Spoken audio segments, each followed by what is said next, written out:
외구가 약탈했던 관세음보살 좌상 불상을 일본에서 반환 요청한 사건을 구글 나터북름으로 양심 분석한 것이다. 질문. A나라가 옛날에 B나라의 문화재를 약탈해서 가지고 갔는데 도굴꾼이 약탈당한 문화재를 B나라로 다시 가지고 왔어. A나라에서 B나라에게 문화재를 돌려달라고 하는데 돌려줘야 할까? 대답. 제시해주신 자료와 대화 기록을 바탕으로 A나라가 약탈해 갔던 문화재가 도굴꾼을 통해 B나라로 돌아왔고 A나라가 이를 돌려달라고 하는 상황을 양심의 6가지 주요 원리에 비추어 분석하여 답변 드리겠습니다. 양심은 선을 하면 자명하고 악을 하면 찜찜한 신호를 준다고 합니다. 선은 나도 이롭고 상대방도 이로운 것이며 악은 나도 해롭고 상대방도 해로운 것이라고 합니다. 당장 이롭게 보여도 나중에는 해로운 것이 있고 당장 해롭게 보여도 나중에는 이로운 것도 있으니 조심해야 한다고 말합니다.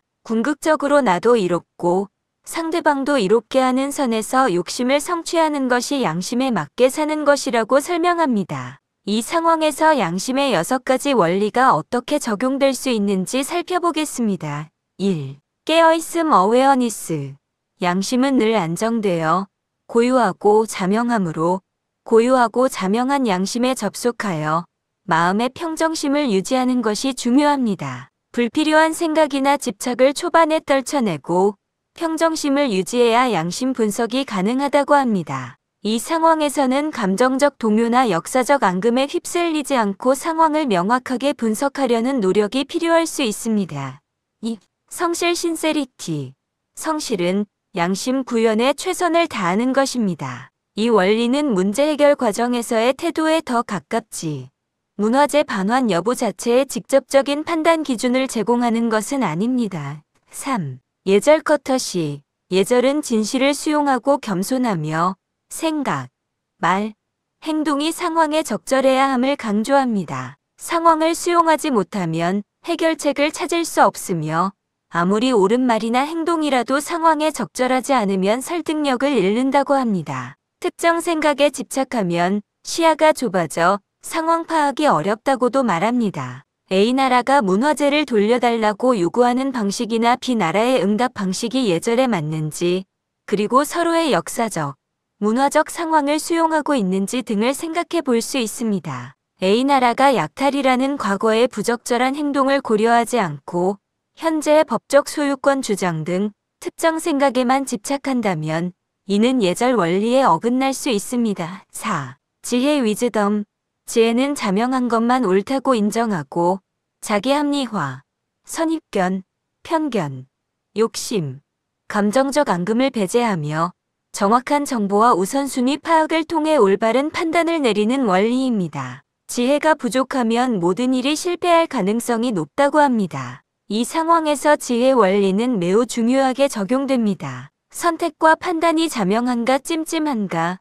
A나라가 과거에 B나라의 문화재를 약탈한 것은 악에 해당하는 행동입니다. 악은 나도 해롭고 상대방도 해로운 것입니다. 도굴꾼이 문화재를 B나라로 돌려보낸 상황에서 A나라가 다시 돌려달라고 요구하는 것이 자명한 나도 이롭고 상대방도 이로운 것인지 아니면 찜찜한 나도 해롭고 상대방도 해로운 것인지 판단해야 합니다. A나라의 요구는 B나라 입장에서는 다시 해를 입는 것이 될 수 있습니다. A나라 자신에게도 과거의 악행을 상기시키고 국제적인 비난을 받을 수 있어 장기적으로 이롭지 않을 수 있습니다. B나라가 문화재를 보유하는 것은 과거의 해로운 상황 약탈을 바로잡고 문화적 자산을 회복하는 것으로 B나라에게는 이롭고 A나라에게도 장기적으로는 과거의 잘못을 바로잡는 계기가 될 수 있습니다. 따라서 B나라가 문화재를 보유하는 것이 더 자명한 방향일 수 있습니다. 선입견이나 편견 또는 욕심은 아닌가? A나라의 요구가 단지 소유권에 대한 법적 선입견이나 문화재에 대한 욕심 때문은 아닌지 살펴야 합니다. 자료에서는 욕심으로 판단하면 설득력이 없다고 말합니다. 감정적 앙금은 아닌가? 과거 약탈 행위로 인한 B나라의 감정적 앙금이나 문화재에 대한 A나라의 욕심에 다른 감정이 판단에 영향을 미치고 있지 않은지 점검해야 합니다. 일의 시간적 우선순위와 구조적 우선순위. 시간적으로 가장 먼저 일어난 일은 A나라의 약탈입니다. 구조적으로 원인이 된 일도 A나라의 약탈입니다. 문화재의 반환은 이 원인에 대한 결과에 해당합니다. 과거의 잘못된 원인 약탈을 바로잡는 방향으로 결과를 이끌어가는 것이 지혜로운 판단일 수 있습니다. 사랑 러브 사랑은 내가 대접받고 싶은 대로 남에게 해주는 것입니다. 상대방의 입장을 이해하고 배려해야 소통이 가능하다고 합니다. A나라는 B나라가 문화재를 약탈당했을 때 느꼈을 상실감과 문화적 아픔을 이해해야 합니다. A나라 자신이 소중한 문화재를 다른 나라에 약탈당하고 다시 돌려받은 상황에서 그 나라가 재반환을 요구한다면 어떻게 느낄지 생각해 보아야 합니다. B나라의 입장을 배려하는 것이 중요합니다. 6. 정의 저스티스.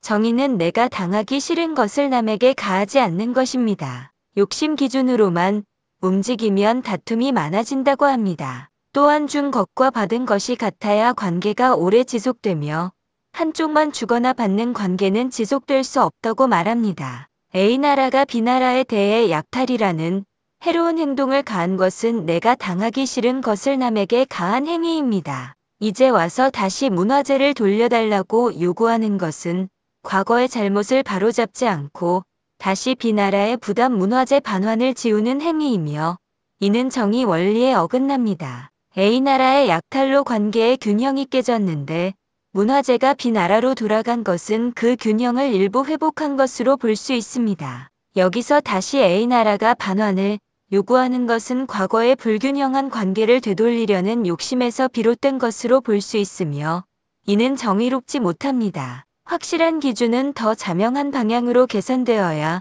도태되지 않는다고 합니다. 약탈된 문화재는 원소유국으로 반환되어야 한다는 기준이 약탈했던 나라가 계속 소유해야 한다는 기준보다 더 자명하고 정의로운 기준일 수 있습니다. 결론적으로 제시된 자료의 양심 원리에 따르면 A나라가 과거에 B나라의 문화재를 약탈한 행위는 악에 해당하며 정의와 지혜 원리에 어긋납니다. 문화재가 B나라로 돌아온 상황에서 A나라가 이를 다시 돌려달라고 요구하는 것은 과거의 잘못된 행동을 바로잡는 것이 아니라 욕심에 기반한 것으로 볼 수 있으며 이는 지혜와 정의 원리에 부합하지 않습니다. 특히 내가 당하기 싫은 것을 남에게 가하지 않는다와 준 것과 받은 것이 같아야 한다는 정의의 기준에 비추어 볼 때 A나라의 요구는 부당합니다. B나라의 입장을 배려하고 사랑 원리.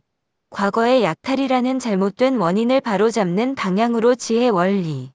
그리고 정의로운 기준을 세우는 측면에서 정의 원리. 문화재는 원소유국인 B나라에 있는 것이 양심의 원리에 더 부합하는 것으로 판단됩니다. 따라서 자료의 내용을 기반으로 볼 때 A나라에게 문화재를 돌려주지 않는 것이 양심의 주요 6가지 원리, 특히 지혜, 사랑, 정의 원리에 더 맞는 행동이라고 할 수 있습니다. 자료는 양심의 원리 중 하나만 맞지 않아도 일이 실패할 가능성이 높다고 말합니다. 이 경우 A나라의 요구는 여러 양심 원리에 어긋나는 것으로 보입니다.